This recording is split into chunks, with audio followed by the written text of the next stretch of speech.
So why don't we get started? It's 12 o'clock and I think we have an hour for discussion. And so my name is Bob Ortung. I'm a research professor, I would say, here at the Institute for European, Russian, and Eurasian Studies at George Washington University. But as you can see, I'm sitting in my basement. So I'm glad that you could all join us on Zoom. Today, we're going to have a presentation on Russian math schools and their application in the United States. And so we have 4 speakers, and we'll quickly go through the material, and then I think we'll have about 20 to 30 minutes left for discussion, and we can certainly stay on a little bit longer if there's more questions to discuss. But why don't we jump right into the material? So the first speaker is Lisa Layer. What's that? First speaker is Lisa Layer, who's a senior research analyst at Refinitiv, specializing in finance and customer due diligence. And she's also strongly interested in this topic. So Lisa, why don't you start? And then excuse me, Bob. Bob, excuse me, Bob. May I? Yes, please jump in. Yeah, actually, I thought that I would introduce the project in general, just in several minutes, like 5-10 minutes, the general introduction to the topic, and then Lisa will jump with shadow education. Okay. Okay. Yeah. Perfect. Let's do that. Okay. So just probably you will introduce me. Irina, yes, Irina Olympieva is a research associate at the Institute and a longtime friend of Irie's. So please, Irina, why don't you describe the project, and then we'll jump right into the material. Yes, right. And I will share my screen if you can do it. Yeah, here. So this study is about actually not really about Russian math schools, but about teachers of the Russian math schools. The focus of this study on female immigrants from Russia and the former Soviet Union who are involved in this extracurricular math education. So extracurricular means sometimes it is called shadow education or out of school education. So the idea is that they teach math out of school, after school. So they provide this math training of various kinds for the kids who need additional training or who want to be additionally trained in math. So this sector of after-school math education in the United States is an interesting and very understudied thing per se. And of course, we cannot answer the question how big is it and what impact it has on formal education, because the statistics doesn't exist, and the studies of this sector are very few or almost not exist at all. But our preliminary internet inquiry allows us to make some starting point for our research. So first of all, we found out that Russian math schools are widespread all over the United States. And the number of these schools keeps growing in different formats. So there can be schools, circles, groups, studios, math studios, and various school math programs in various after-school, organizations for kids. But it looks like the demand for math education, out of school math education, is very widespread, and it is growing. Then the best example of this Russian math school education is a Russian School of Mathematics, or RSM, that was created in Boston in 1997. And now it serves around 40,000 pupils all over the United States, and they have branches in 12 states of the United States. In fact, this Russian School of Mathematics created a brand of Russian math school, and perhaps math education or additional math education is now associated with Russians, as we can judge from our interviews with math teachers. So the schools are not oriented Yes. So while these schools are organized by Russian teachers, they are not oriented exclusively at Russian immigrant community. They teach in English and they offer their, their services to everyone who is interested. And we assume that these schools emerged as a result or as a consequence or a side effect of the 1990s brain drain in Jewish immigration from the former Soviet Union. It was a period when a lot of immigrants with very, very well-educated immigrants from science, engineers, and, other representatives of Soviet intelligentsia flew into the United States. And there are some studies that show that they had a, hello? That they had an impact on the development of the American high tech and science. And a strong knowledge in math was a major human capital of those emigres. And it looks like that, so these immigrants it was not a coincidence that they had this strong math and science background, because in the Soviet Union, math education was very strong, and math and science was generally strong at all levels of education. Moreover, math was a sort of scientific religion in the Soviet Union. So the mathematicians and physics were a sort of caste and elite in Russian academia, and not only in academia, but in the Soviet society in general. So there are some interesting studies of historians of science and math back in the Soviet Union that show this specific position of Russian mathematicians back in the Soviet Union. So the Soviet Union had a very well-developed system of specialized math schools, so-called fizmat shkoly, and the Olympiads for school children. They had very strong math circles by the universities, provided, fostering interest in math among kids who were gifted and interested, and etc. So it is not surprising that the Soviet immigrants who came to the United States had very strong educational background in math and science. But what is interesting about this sector of Russian math education, informal sector, is that most of the teachers, the overwhelming majority of the teachers, are women in this sector. And it looks like that these Russian immigrants created this very specific, gender-specific occupational niche in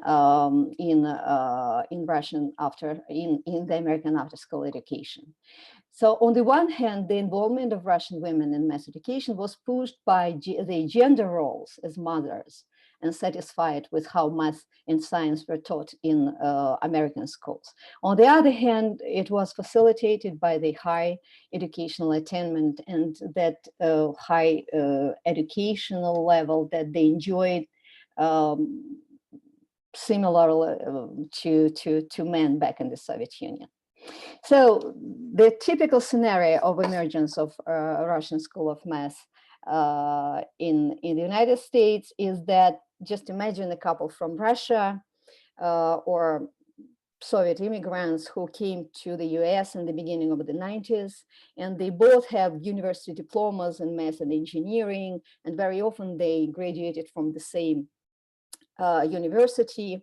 And while the husbands go to work to some high-tech corporation, the wives keep have to stay at home with the small kids. And while the kids grow up, both parents get dissatisfied with the level of math teaching in the schools, and the wife begins teaching math herself to the kids, and she would organize a small informal group. She invites the kids of the friends and the kids of from the neighborhood, and gradually this group would grow up into some business or math schools. And the spread of Russian math schools across the United States depends on the demand in different states and localities. But as we can judge now, at this point, so this the more math schools appear in the areas with so-called upper middle tech. So in the areas with high concentration of high-tech corporations. And it is not a coincidence that Russian School of Mathematics appears in Boston area. So just a few words about research design. I'm sorry, I'm being maybe too long. It takes too long. Yeah, Bob, you're right. Russian academics are always speak too long. So we use qualitative methodology in our study. We use in-depth biographical interviews and a case study. And initially we wanted to do a case study of Russian School of Mathematics, this Boston organization. But for some reasons, later on, we decided to switch to do the case study of the whole Boston area. What is interesting about this area is that there are we found at least 7 different schools of mathematics with their own methodologies and their own, approaches to teaching in this only Boston area. So it is interesting how they compete with each other, how they attract, parents and kids, and this would be a great case study. Unfortunately, because of COVID, we couldn't go to Boston area this summer, but we hope to do it next summer. And interviews were conducted with 5 groups of informants, and we are still in the process of the field study, so it is not completed. So far we have 30 interviews, and these are in-depth biographical interviews from 1 hour to 2 hours each. The interviews were conducted in Russian. And so these groups of informants are math teachers, founders, and employees of Russian math schools. Then Russian math teachers who teach in public schools. It was interesting to find out about their perspectives of this phenomenon of Russian math education. Parents. This group is not completed. We are planning to examine more this group in terms of what is the demand. So far, we interviewed only Russian parents, but we are planning to interview all other parents as well. Experts and alumni. Our informants live in 8 states, and here are the states. And we found a lot of different organizational formats of these schools, of these math schools, in terms of the size, in terms of methodology they used. It is interesting that some schools, very few schools use just tutoring and helping kids with school program, but mostly they are oriented on developing interest in mathematics and science among the kids and so stuff like that. And they are oriented on different age groups, young kids in primary schools, middle schools, high schools, and gifted and talented people. And what is even more interesting, that we found the multi-generational businesses. So meaning that the teachers who founded these schools, say in the end of 90s, now they have kids who graduated from some universities, and now they are helping them in their business, and they continue their continue this family business. So this is it for the beginning. Thank you for your attention. Next. Okay, thank you very much, Irina. So now I'll switch right to Lisa and you can give us a background on shadow education.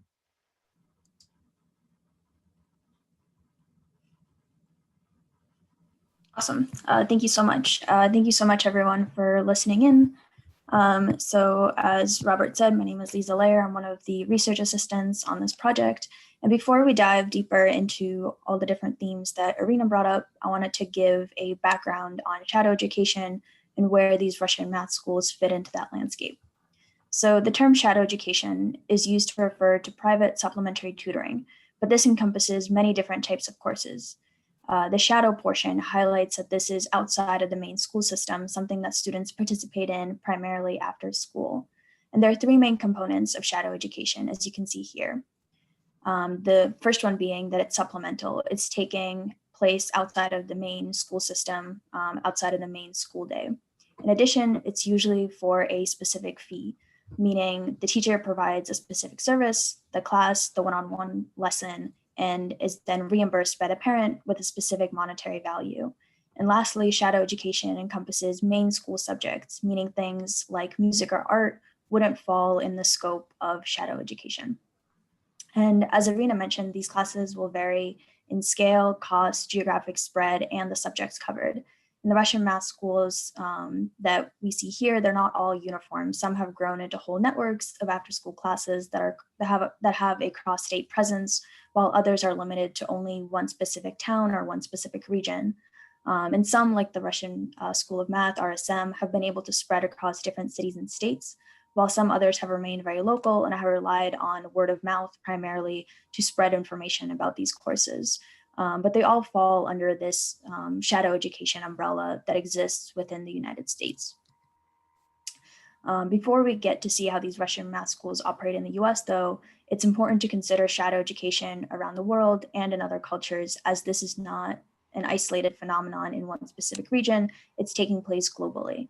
So for example, when we look at East Asian countries, we find that shadow education has become almost institutionalized alongside the public school system. It's very common in countries like China or Japan for students to participate in these after-school classes that are aimed at improving school performance and getting them into better universities.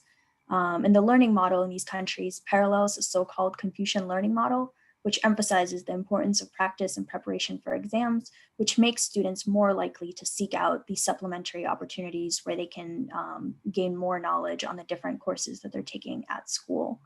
And here you see a reference to Kumon, which is an after-school math class that has been very successful in being commercialized both in Japan and internationally. They emphasize the importance of students learning the information as quickly as possible and learning new study habits and self-discipline. So it's something that has been very much spread out across East Asia. Many different students have participated in this. And when we reviewed the literature for Europe, we found that shadow education is expanding there, although not as in a formalized manner as we see it happening in Asia. Here, this phenomenon is mostly present in the form of private tutoring, aimed at either improving a student's performance or giving them additional practice before they have to take exams for university. And then we get to the US, which is the subject of this study, and where these Russian math schools have been able to flourish. And the United States has an interesting shadow education landscape, as you see a little bit of everything, meaning there's a rise in private one-on-one classes and also these bigger after-school courses. And the aforementioned Kumon, it's been able to spread out, as I said, in Japan, but then also has made its way over to the United States. So it's something of a competition to these Russian math schools. And given the increasingly competitive nature of the US learning environment, it's no surprise that these different classes have been able to succeed. The different Russian math schools considered in the study have varying approaches and offerings to their students, but they all serve to fit a specific demand that is created to supplement learning outside of the designated public school system in the United States. So when we consider shadow education, there are two main consumers for this, and the primary one being the student, and the driving supplier of funds are the parents of those students. So it's important to understand the different motivational factors for why they choose to participate in these courses. And when we looked at the literature surrounding shadow education, we found that there are a number of factors that influence the students and parents to seek out opportunities for different education. Sorry, I'm seeing comments come in through chat, but I'm not sure if those are questions, but we'll definitely be able to answer questions towards the end.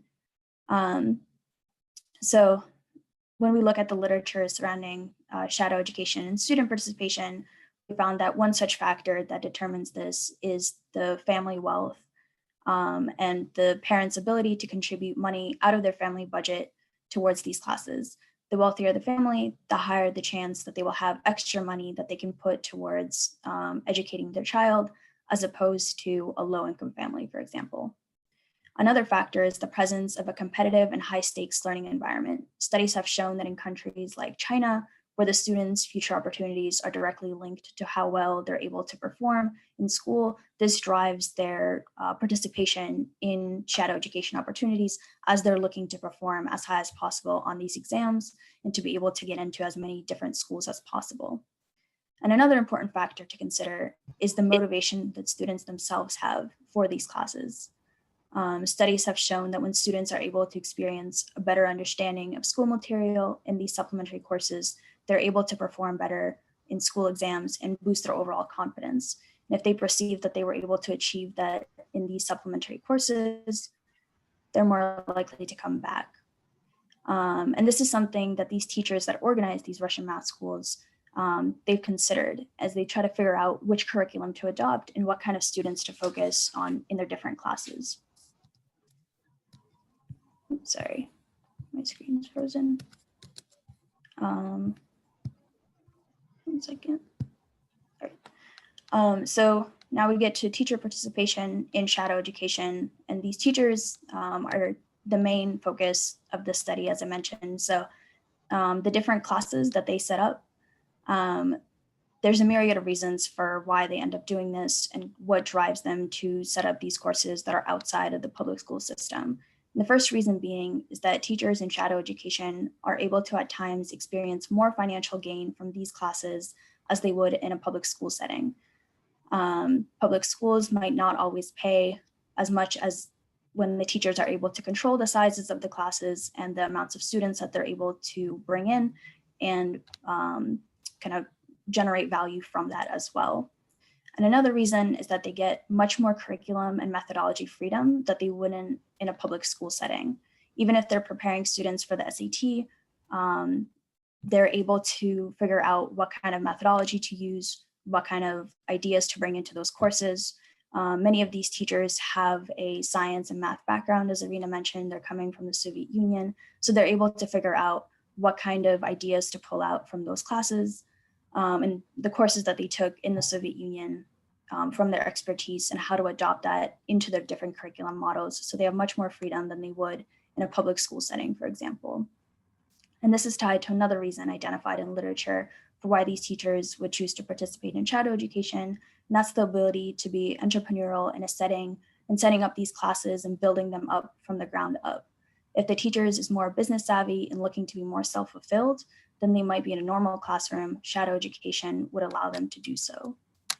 And to wrap this up, the Russian math schools that we're discussing here and the teachers participating in them they all fall under this shadow education umbrella. And as mentioned, they vary in sizes and approaches. No one school is going to be exactly the same, but they're all adding to this new and expanding ecosystem of shadow education in the US.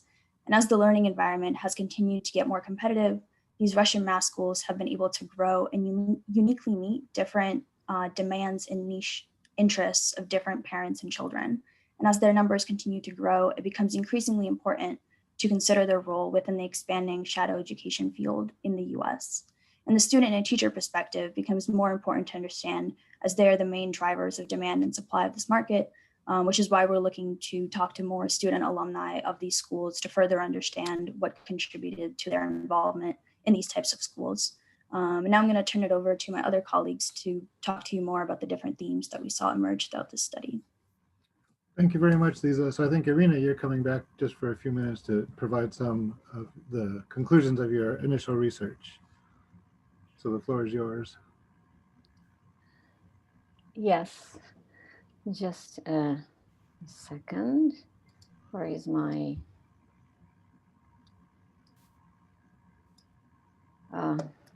sorry. Can you see my screen No? Not yet. Not yet. Okay. I'm sorry. Just a second. Yes, here it is.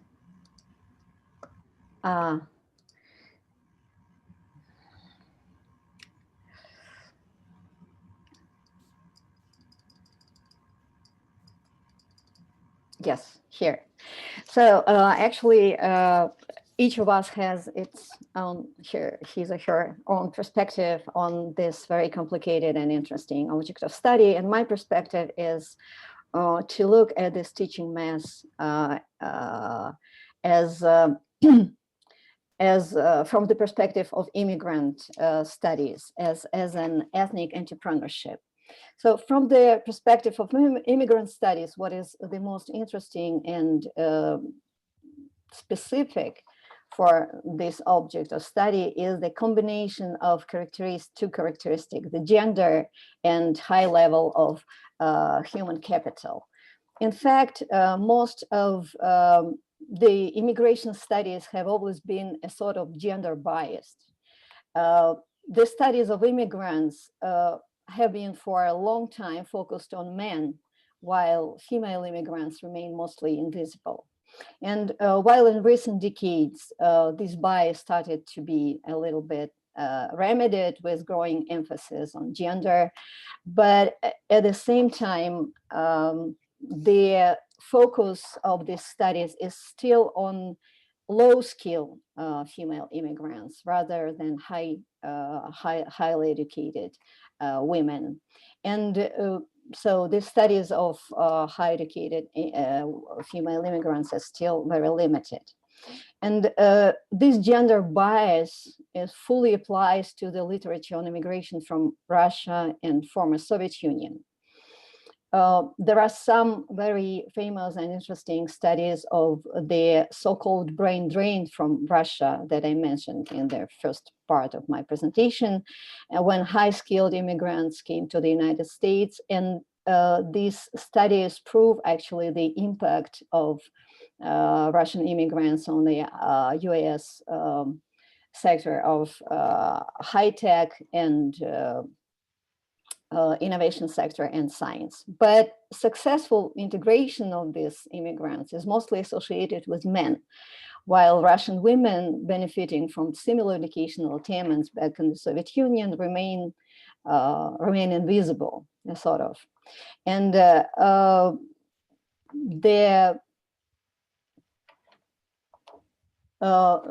only studies of Russian female immigrants with high educational level that I could find were about Israel, about Russian immigrants in Israel, and some of them in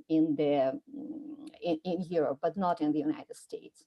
In the United States, the immigrant studies have been traditionally focused on Asian and Hispanic immigrants. And with the recent crisis of immigration crisis, this emphasis has been increased. So in our study, we hope to contribute to the existing literature by analyzing the professional and social integration of Russian female immigrants with high human capital, and by introducing a gender perspective to the analysis of Russian brain drain. But speaking about the perspective of immigration studies on Russian math teachers, one of the interesting questions is to what extent teaching math was and is an economic strategy, or even a survival strategy in the process of integration of Russian immigrants into the new community. So the combination of these characteristics of gender and higher educational background makes math teachers a very specific immigrant group in terms of existing approaches to immigrant self-employment. Typically, immigrant studies consider employment of immigrants as an economic strategy and even as a survival strategy. But in our studies from the interviews that we conducted, it doesn't look that this is the only or sometimes the major motive of being involved in self-employment by Russian math teachers. So for our informants, the dominating role of economic reasons is not as obvious. That this doesn't mean that it doesn't matter at all, of course. So they want to consider what they are doing as a business, and they want to get money for their services. But the initial, I don't know, motivation of organization of their own math schools is rather more complicated. And we can distinguish at least three factors that influence, this activities, teaching activities, define these activities as main economic strategy or additional economic strategies for these women. And the first question is whether these women had kids at the moment when they decided to start their own business. And as I already mentioned, the small kids, when they go to school, the parents started being dissatisfied with the way how the math and science is taught in schools.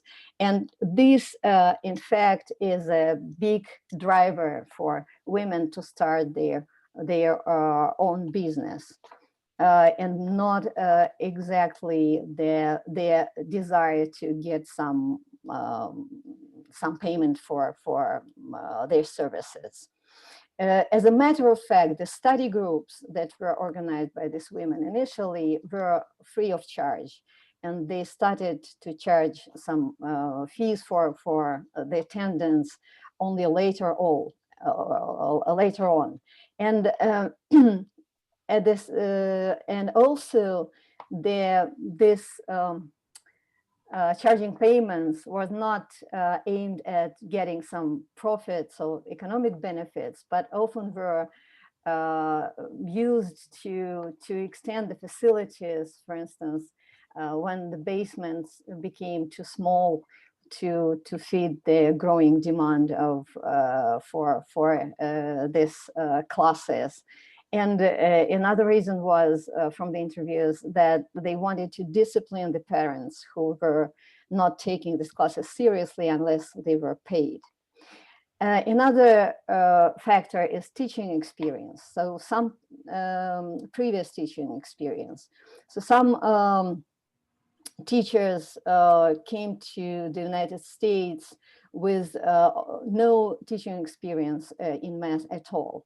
And they started to teach only in the United States, only when they came here. Others were professional teachers before they came to the United States. And for this group of informants, so studying their own business and considering this business as the main economic strategy is more, more typical. And the third important factor is whether a math teacher is a breadwinner in the family.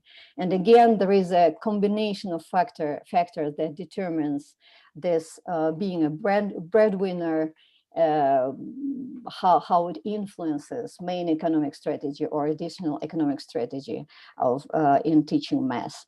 So if the combination of being a breadwinner and professional teacher actually gives us the result of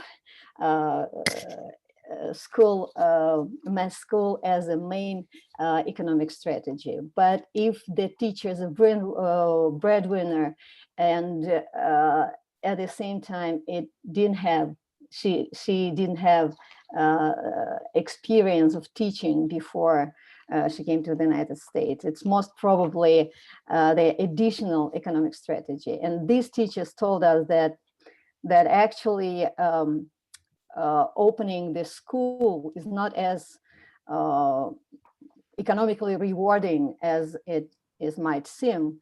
And this is very hard work, and they wouldn't recommend anyone who should rely on their own, on their own activity to feed the family, to open this school as a main business. So, but whatever the motivation is, there are two general structural factors that there are two general structural factors. The external factor is that the self-employment and opening business were motivated by persistent problems with math education in American public schools. And internal factor is a passion for mathematics and teaching that we can see among the Russian teachers. They didn't want any kind of, so they didn't want whatever jobs, even if they are paid. They wanted to teach math because they love it, and they find it interesting. And so this was the big motivation of opening their business. I think I'll stop here. All right, thank you very much, Irina. So now we'll switch over to Janna Ataiants, and she's coming to us from, she's a senior research scientist at the Department of Community Health and Prevention of Drexel University's School of Public Health. So Janna, the floor is yours.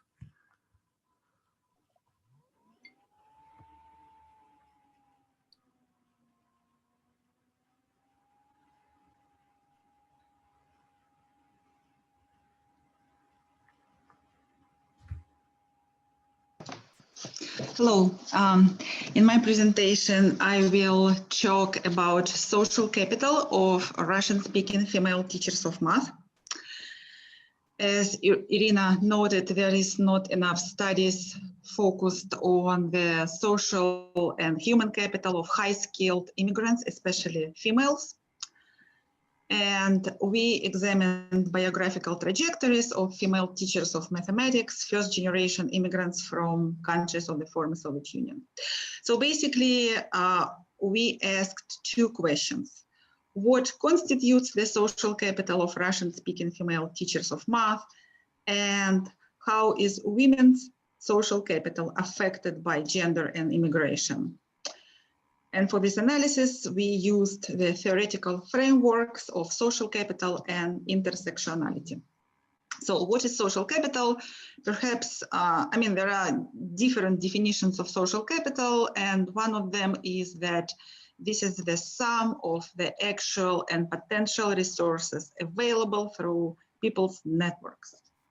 There are three types of social capital: bonding, when people kind of directly connect with other people from the same socio-economic group; bridging, when connections are still within the same socio-economic group, but they are weaker, they are through some intermediary, through the bridge; and linking, when people connect with people from other socio-economic groups, like people from, for example, low-income group connects with some people in power, for example.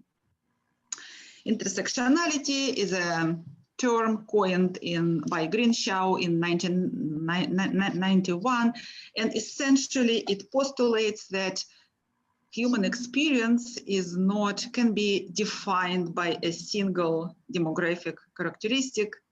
It's it's kind of sum of the parts, which is different from its parts. So basically, for this analysis, it was important for us to understand that we are looking at women, we are looking at gender impact, like for participants who are women, and majority of them are mothers.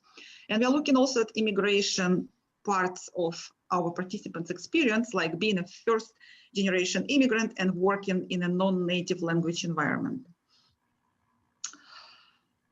Now, this is basically the preliminary analysis of our interviews, and like I'm just trying to answer the first question: what constitutes the social capital of Russian-speaking female teachers of math? And the answer is in the definition of social capital, which we used, sum of resources, and which resources women use.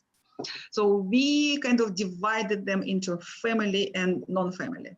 And is as Irina noted, we are looking at participants with a lot of human capital. They were raised in families where at least one of the parents was highly educated, mathematician, physicist, scientist, and they were raised in families with value of science, math, and they brought those values with them here in the United States as part of their human capital, cultural capital. So basically, even now, they're using their parents as a resource. For example, in one family, there are two sisters, and their father is a teacher of math in one of public schools, and they still use him as a consultant for their mathematical school business. Of course, if they have husband, like in the majority of cases, husbands are a great source of support. It's a financial support, emotional support, and sometimes instrumental support. Some husbands basically teach in those schools. They use siblings, they hire siblings, or they consult with siblings. They hire their own children. And in one family, it was so interesting, a mother was essentially testing her teaching methodology on her daughter, and now her daughter works for her mother. And of course, if possible, they also use extended family. They use their in-laws. Like in one case, a participant who was director of her school for gifted and talented children, she hired her sister-in-law to teach for elementary school students. Also, our participants use non-family resources like their Russian-speaking female friends to basically access employment. Mothers who are in the same situation, they involved their friends who are mothers to basically become their clients, customers, and they, like Russian-speaking owners of math schools, hire Russian-speaking participants, our participants, to become math teachers in their schools. And also sometimes our participants use their former students for ad hoc help in their schools. So now I just would like to go through two biographical trajectories very quickly, just to show you maybe some difference in resources, because not all women have the equal amount and intensity of resources. So we are looking at two women. One is Stella, it's a pseudonym, the other is Olga. Both of them have very good education. As for Stella, she's a teacher of mathematics and informatics, and she came here having no work experience in Russia, immigrated in 1999 to join her husband. She was 20-something, just immediately after graduation, she immigrated. She had no work authorization. In the next 10 years, she had 4 children. And then what happened to the former housewife? In 10 years, she made a very great career. She became a part-time teacher at Russian School of Mathematics because people at Russian School of Mathematics noted how good she was with her children. I mean, how extensively she studied with her children, and they learned about her education. They invited her to join the school. And in 6 years, she decided to move her entire family to another state because she learned there are requests from parents from other states who wanted to have Russian School of Mathematics. So she moved the entire family, 4 kids, her husband, mother-in-law. They had a house, they had everything. They moved to another state to open new Russian School of Mathematics. and by now she's director of 3 Russian School of Mathematics. And another woman, Olga, with like 20 years of experience of teaching math in Russia. She's a teacher of mathematics in English. She got this interest in education, teacher of mathematics in English, she received it in Russia. She immigrated with her husband and 2 out of 3 children, because 1 child was in college and he didn't want to move to the United States. She was 40-something years old. She also didn't have work authorization. She spent 1 year at home, basically missing any human connection. And she found informal employment. She cleaned houses, she babysitted, and occasionally she taught Russian. And in 2008, she found a part-time job at one college and another college. She divorced her husband, or her husband divorced her, doesn't matter. And in 2017, she became a teacher at Russian School of Mathematics and college instructor. Now, I'm not kind of trying to make a conclusion who had more successful professional career and who didn't, but look at the amount of resources available to them. Stella.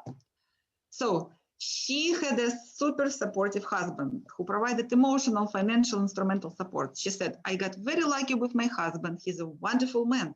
He loves his job, and he has hobbies. And it's very important for him that I pursue my interests as much as he does, so that I am not a servant to my family. She has a mother-in-law who took over all domestic work just to free up her time for teaching. The entire family, husband and children, my wonderful family helps me open new schools. So basically they assemble furniture, what I call instrumental support, install blackboards, set up computer equipment, participate in some festivals just to advertise those schools. And of course, her first, job at Russian School of Math was through Russian School of Math, through strangers. Look at Olga. Her husband, it wasn't like she was experiencing some abuse or something, but there was just no emotional support in the family, like indifference. He's actually a math teacher himself, so they were classmates at college. But so he basically approved her cleaning houses and babysitting, and he was not enthusiastic that she eventually decided to stop and look for a real job as soon as she received green cards. And she's even trying to justify him. I understand him, because you have to pay bills, to pay rent, no certainty. Well, it's a Russian man. So basically, Olga had some support through Russian fellow women from a Russian women's club, so they helped her find an informal job, and of course Russian School of Math somehow found her and offered her part-time employment. So I would say one woman is kind of thriving, the other is kind of surviving, and I don't know if we can attribute it to different level of resources. So just to answer our second question, how is women's social capital affected by gender and immigration? So basically, as for gender, in a sense, it's an artificial separation, but as for gender aspects of social capital, so our participants utilize women's networking to access employment, to find a business partner, or to hire a teacher. And as Irina noted, they occupy this gendered occupational niche to maintain life-work balance, and this is especially important for women who have small children. As for immigration aspects of social capital, women extensively use family social capital, which is characteristics of immigrants.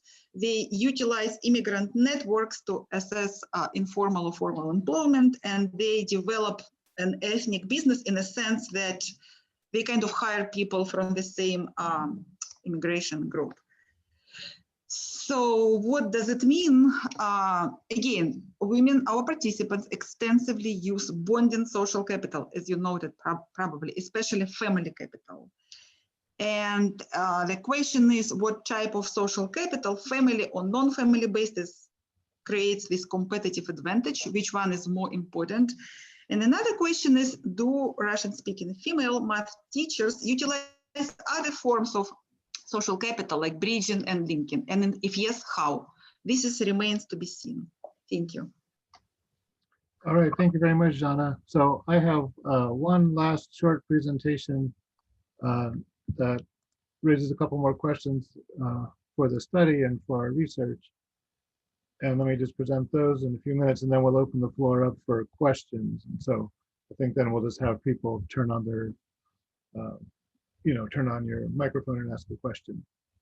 But the final part of our research project is looking at questions of equity and how does the establishment of the Russian math schools in the US affect questions of equality and equity here. And the basic research question being for this part of the project is, do the Russian math schools promote equality in the United States, or are they simply exacerbating existing advantages that well-off families have? So I just wanted to mention up front that this is a new area of research for me, and I have benefited greatly from help from Laura Engel, who's at our GW Graduate School of Education and Human Development. But there's obviously an extensive literature on the role of shadow education and what its impacts are on the societies in which that shadow education is taking place and how it benefits the rich and has other impacts. So in any case, for many decades now, there's been a lot of studies showing that the family capital, as we've heard, leads to much better education outcomes for students, participation in extracurricular activities, not only Russian schools and math, but all kinds of extracurricular activities, is also closely associated with brighter futures for children in school. In the US, as Lisa mentioned, many of the richer families use shadow education as a way to prepare for SATs, and this helps them pass on their advantages to their kids. Obviously, students, studies are shown that students from families with higher socioeconomic status and cultural capital perform much better on reading skills tests and things like that. But as you look across countries, you find that immigrant children are often disadvantaged in math and science. And so it really depends on what countries these kids are coming from, what countries they're going to. And so maybe Russian math schools do play a role in there. So, there's this wide literature on equity in education sort of focuses in on the need for schools to somehow provide ways to eliminate these gaps for, rich and poor, for helping females to succeed in an often male-dominated environment, and then also to help immigrants succeed in an area where the natives usually have an advantage. And so clearly in the area of equity, the role of parents is going to be an important one. And so the consequences here are clear, since it's the choices of middle-class parents who are looking at what kind of options are available for their kids and what kind of choices they make actually promotes inequality. And so it's often the global middle classes advance a kind of elite making. And so obviously middle class parents can teach their kids more effective strategies for getting ahead than working class parents have been able to do. And often that can be through methods that even break the rules for some of the schools. And so even if the kids break the rules, the middle class kids often get ahead of the working class kids. And in Israel, some of the other studies, in addition to the ones that Irina was mentioning, demonstrate that it's the richer kids who are getting more tutoring, and that tutoring is helping them to excel, whereas often it's the poorer kids who need tutoring just to stay afloat in the system, just to get the remedial advantages. And so clearly with parents with more resources are going to be much more effective at helping their kids succeed. And so that, in that sense, the Russian math schools might be just promoting that kind of advantage. So as I noted, there's incredible heterogeneity in the way immigrant children perform and how they're affected by these kind of schools.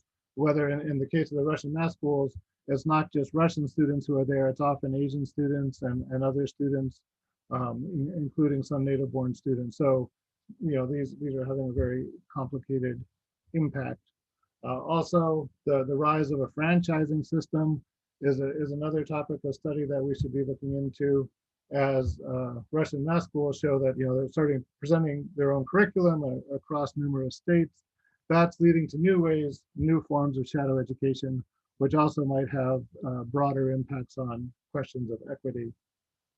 And there's also naturally a huge literature on how you can study all these questions, how you measure the outside school time activities, what's involved, and then what kind of impacts those activities are having. So there's a lot of methodological questions here. So I probably should have mentioned up front that these are just the very preliminary findings, but you can see that there's a whole range of possibilities from the Russian schools. And probably in this case, the most likely hypothesis to be correct here is whether the schools reduce inequality, for example, by helping immigrant families or helping reduce gender-based differences, or if they increase inequality by helping the rich families get ahead.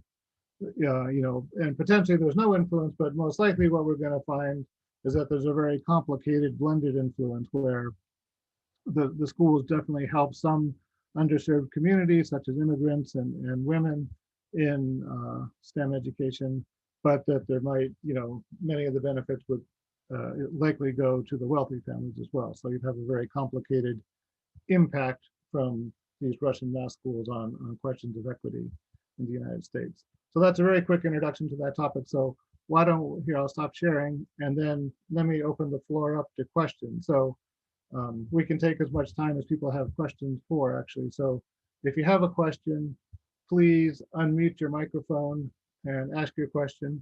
Or I see there's at least one question in the chat. So, but let me stop for a second and say, if anybody has a question they'd like to ask, please do so. If not, I'll read the one in the chat.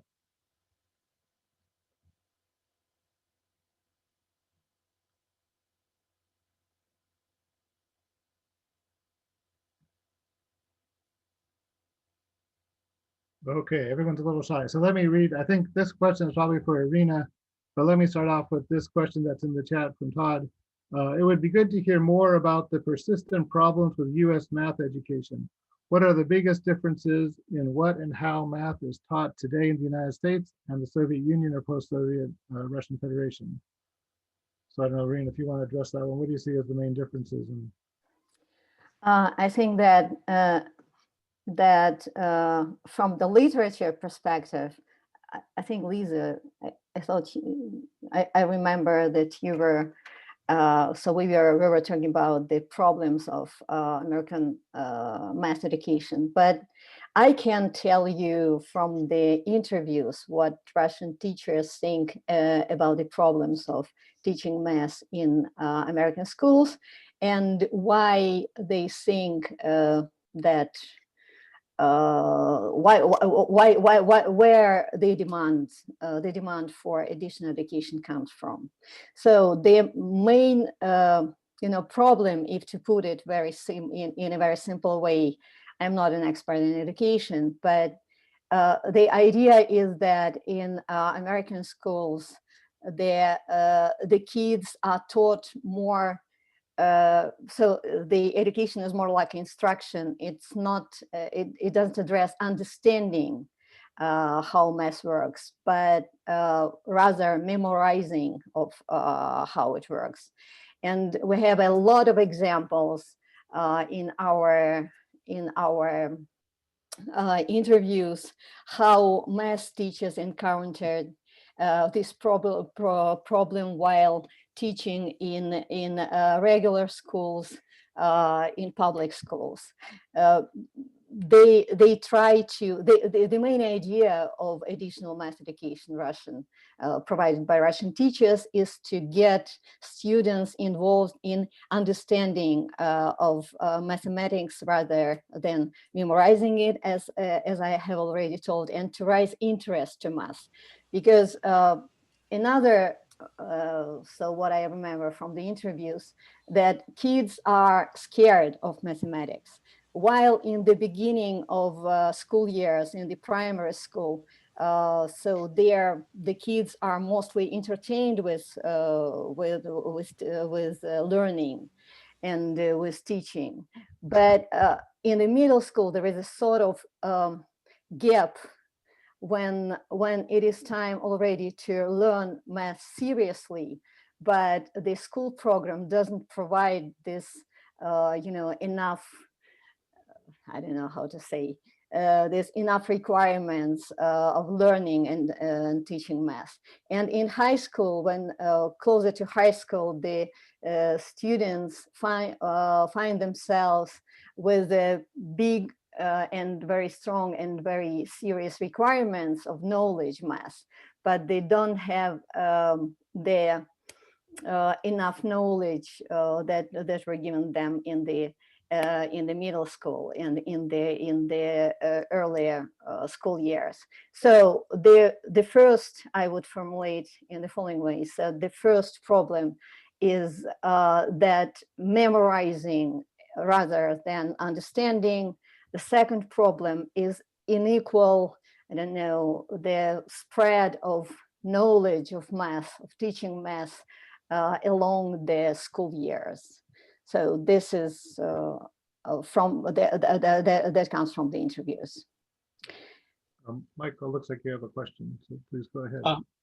Yes, yeah, thank you very much. My name is Michael Kaganovich. I'm an economist at Indiana University, and I got this information about your event by courtesy of our Russian East European Institute.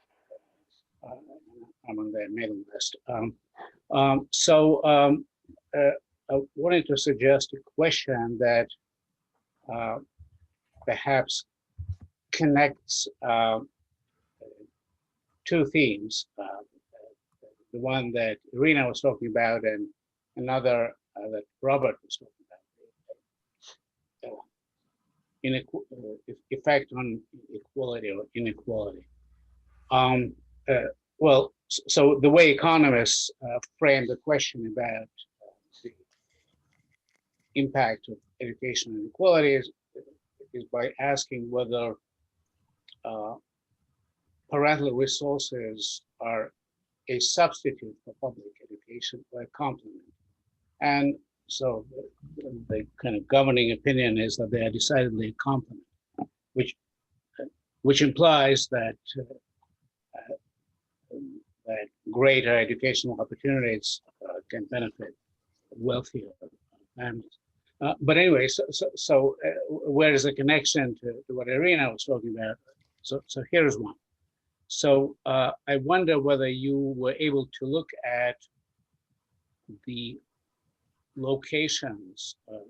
Well, you did mention that that aspect, locations of these schools, or rather, maybe not so much geographic location, but the outreach, customer outreach, so to speak. So are these students, do these students come from school districts where the quality of public education is high or substandard, for instance? So are these Russian School of Math substitutes for good quality of public math education, as you mentioned, or are they complement? So I suspect that the kids who go to or used to go to Jefferson High or Bronx School of Science may not be using these services. So who are these students? So that's basically the question. Yes, please. Yeah. Thank you very much for your question. This is a very interesting question, and of course, at this point, we can only hypothesize about what's going on. But it looks like there is no direct connection between the quality of education in local schools and the number of Russian math schools or the demand for Russian math schools. For instance, in Boston area, which is characterized by very good public schools, additional math education in Russian schools has become a sort of fashion or normal. So despite of the fact that the schools are good, there is still a demand. So the factor of fashion matters. So the factor of what kind of community lives in this area. And in Boston area, there are not mostly, okay, there are a lot of immigrants who work in high-tech corporations.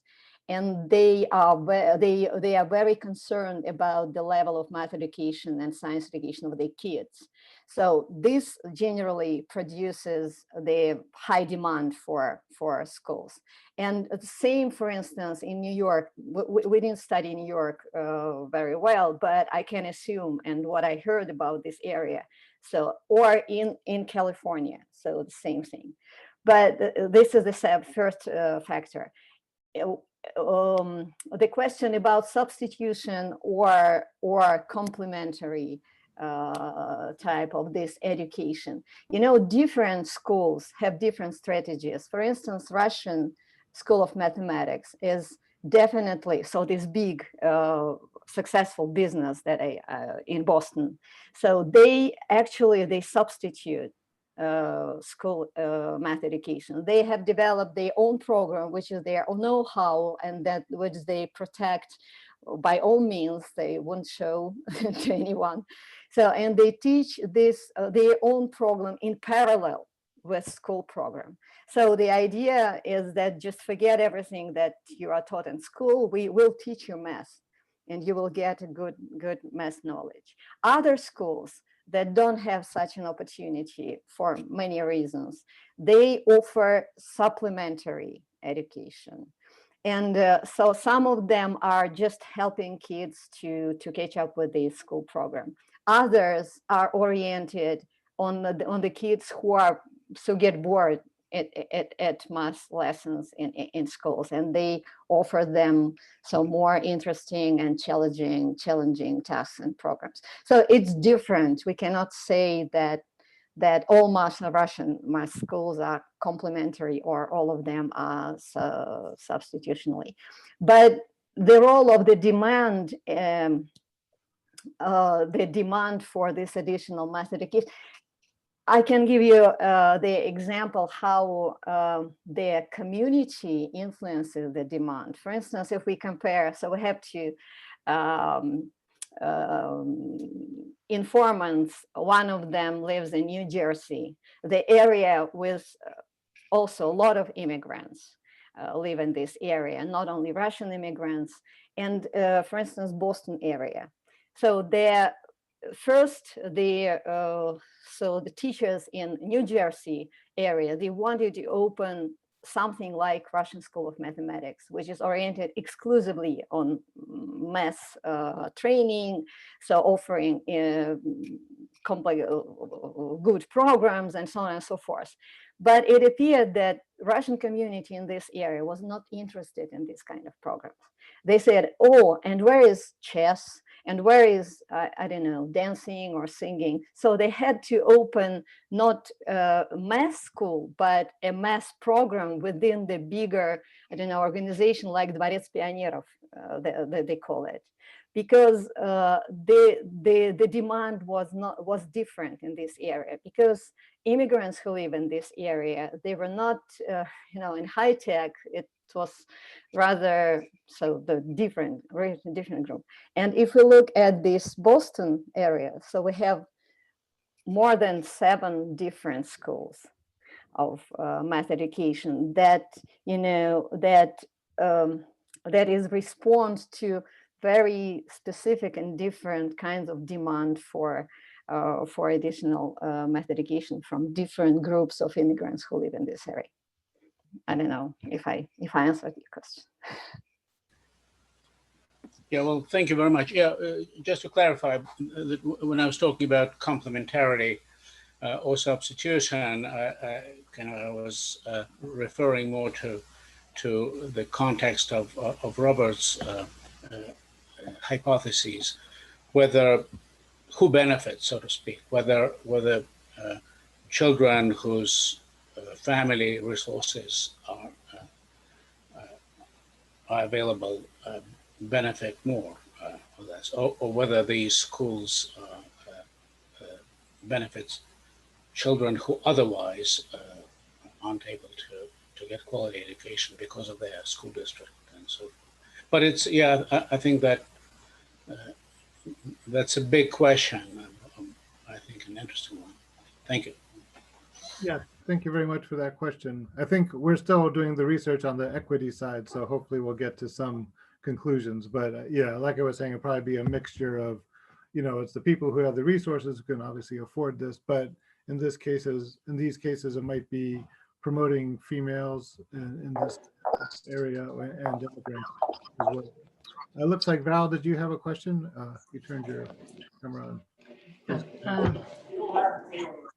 Thanks a lot. It's for very interesting program. It's personal for me as I graduated from second physics mathematics school in Moscow. That one of the leading mathematics school, and it's the one issue that wasn't covered, and I would very much think it's part of the story that for top mathematics schools in Russia, where it was a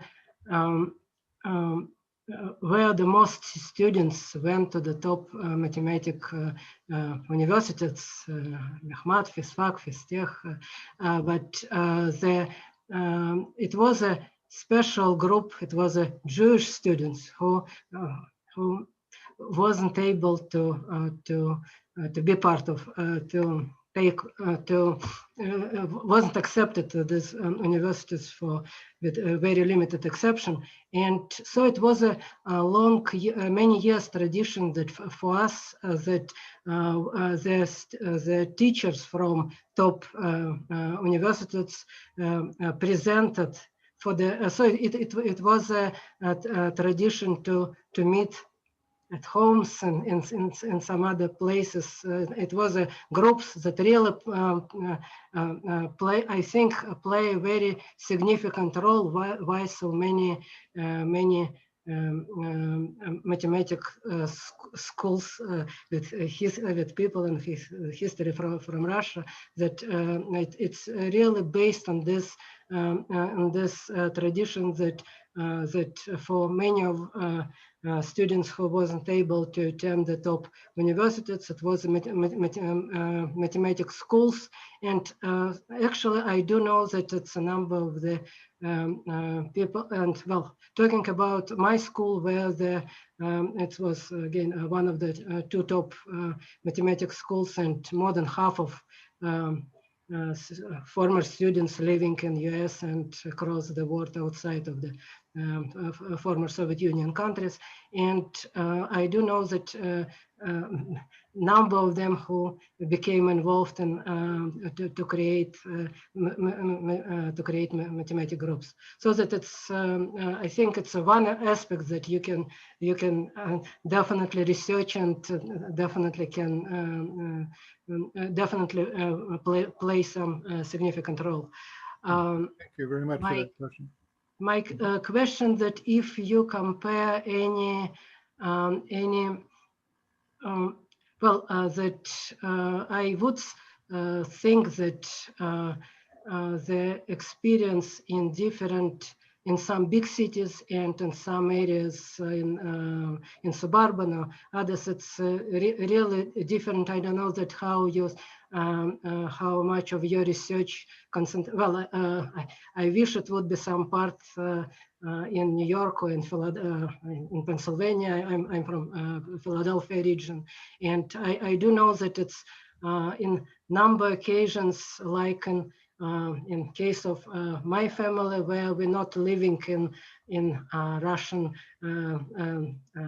Russian community, and having a good public school, that it very had a strong feeling about mathematics level of mathematics education, and so that we definitely make some steps, and we definitely would would go to mathematics school with our son if it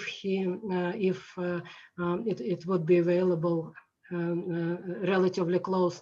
And thank you very much. I think we're kind of running out of time, so let me sure, cut you short and see if Irina has a quick response to the first part of your appreciate it. Yeah, thank you very much. Thank you for mentioning, all this mass, education in the Soviet Union. And that is why I actually mentioned that we assume that the spread of Russian mass schools here in the United States is a sort of consequence of this brain drain of the 90s, when that was mostly, so most of this, well-educated Jewish or not Jewish, but mostly Jewish Russian scientists, or those who got this education in these Russian math schools and in math circles and Olympiads and so on and so forth, they came to the United States. And this is one of the sources of Russian math schools, intellectual sources, but not only them. So what I was trying to say is that mathematics, teaching math, was generally strong in the Soviet Union. In its competition with the West and its emphasis on technical and mathematical and hard science. It is known that the whole school education was a sort of, biased towards hard sciences and mathematics, and humanitarian subjects were a sort of neglected. And so this general engineering was also had only a very strong math basis. So the engineers that came to the United States in the 90s, they were also able to get involved in math education because they had this strong basis in math.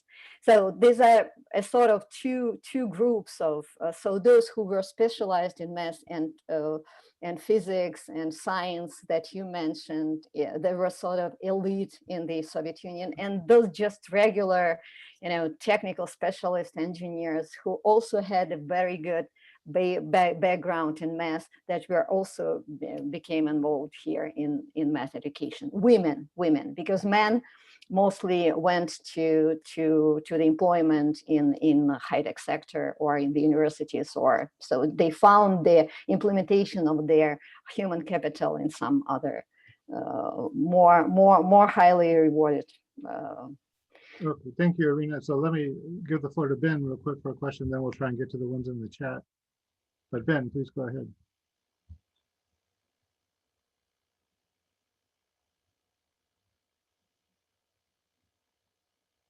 Ben, you're still on mute if you wanted to ask a question. No? Okay. Okay, so let me ask, I think leads to this one probably for you. Does shadow education provide an end in itself, in terms of certificates or diplomas, or is it just for other purposes? Yeah, so it really depends on the teacher that's running the school. So some interviews that we talk to, they will give out a certificate at the end of the math course that they've completed it, if it's someone who's gone through the whole school. Others, they'll just kind of say their goodbyes in part. So I think it really depends on the type of shadow education, kind of like the course that they're taking, and the preference of the teacher. But usually it's not something that's kind of institutionalized, and that like not everyone is going to give out a certificate. It really just depends on the type of course and how the teacher wants to structure it. Okay, thank you very much. And so then there's another question here.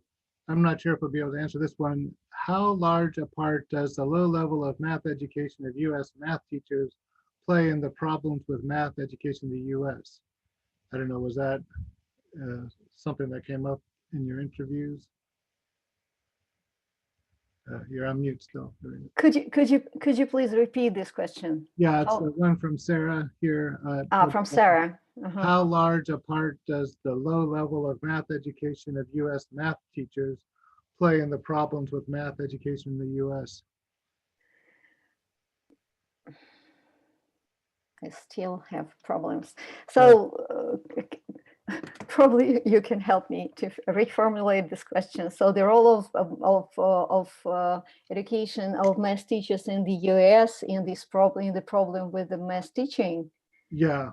Yeah, so actually it's a big problem, especially for the teachers in the at the low level, in the first grades, in the preschool and in primary school education. The teachers themselves are not very well educated in math, and they're afraid of teaching math. So that's what I was told by the a Russian math teacher who is a very experienced teacher in the public school, and they even organized they got a grant to organize a program for math teacher for the teachers at the elementary school to get them, you know, to educate them, to get them involved, to show that teaching math and physics or science, teaching math and science is not as scary or as, you know, difficult. So they are trying to educate the teachers so that teachers would stimulate themselves, would stimulate interest to math and science in starting with the primary school. So this is a problem, yes, because this is, you know, a vicious circle that when math is taught is not in not a good way, and the teachers who, you know, who themselves are not well, you know, feel themselves not well confident in math, they, you know, transfer this situation to the pupils. Yeah. Okay, then here's another question from Tim. I am part of the LSU Shreveport Math Circle. How do the Russian math schools reach their students? Do they use gaming, competition to help immerse students in math? And, you know, either gaming like computer gaming, I think, or just games in general? I think they have different strategies, and it depends on the kind of school. For instance, Russian School of Mathematics has a very extensive, so they have the whole department of how to reach potential students, and they provide advertisement.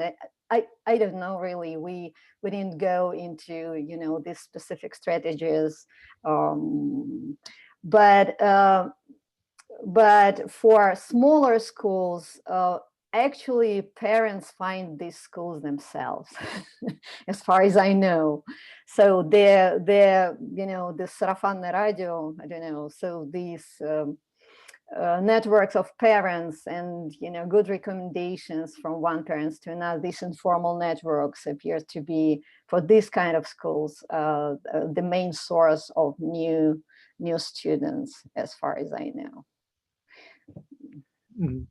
Okay, and then maybe this could be a good one for concluding on. US stereotypes of the USSR were frequently negative. How did Russian math get a positive image? USSR, Sputnik is not negative image of the USSR. I think it's this image of the USSR is different, but it is true that Russians, that there is an image of Russian immigrants in the United States as someone who is involved in IT, for instance, or in math.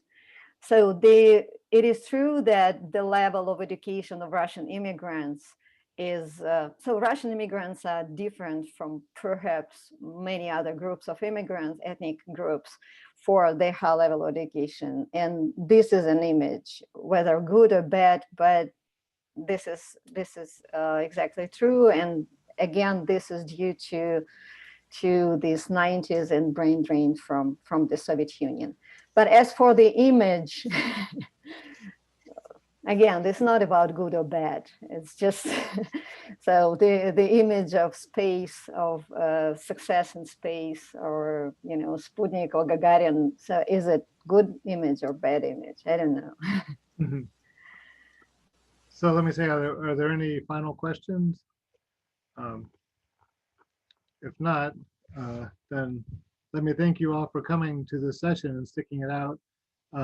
There's one, let's see, one last chat. Yeah, thank you to all the presenters, and thank you to the audience members. So please join me in giving them a round of applause for the session. And we'll look forward to seeing you at future IRES events and talks online. So take care and best wishes, everybody. So Irina and Lisa and Janna and Thank Curtis, you. you can stay on. We'll try. Thank you very much for your questions. Thank you. Thank you. Thank you. Thank you very much. Bye-bye. Bye.